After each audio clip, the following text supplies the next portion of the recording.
La cigarette sera bientôt bannie d'autres lieux publics, notamment dans les parcs, aux abords des écoles ou encore sur la plage.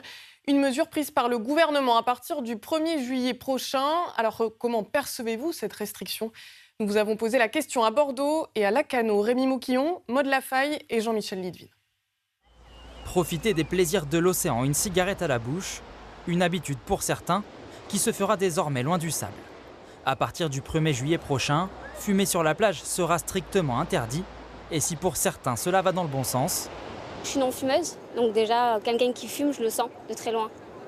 Donc, puis après, on retrouve des mégots par terre, donc c'est bien. À partir du moment où ça gêne des gens, je trouve que c'est bien de poser une règle. Ouais. Moi qui suis fumeur, ça va effectivement me demander de me réadapter, mais encore une fois, je trouve que si c'est pour protéger nos enfants, il n'y a pas de problème. pour d'autres, c'est une restriction qui passe mal. On se munit de notre petit cendrier, etc.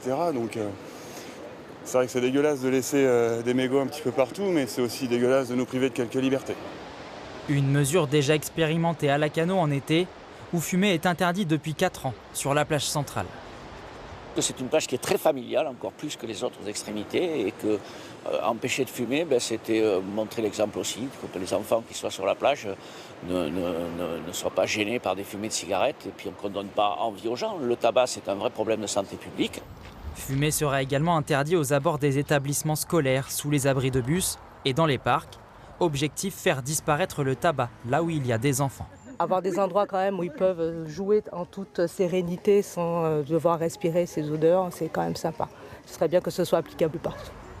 Une interdiction qui, en cas de non-respect, pourra engendrer une contravention de 135 €.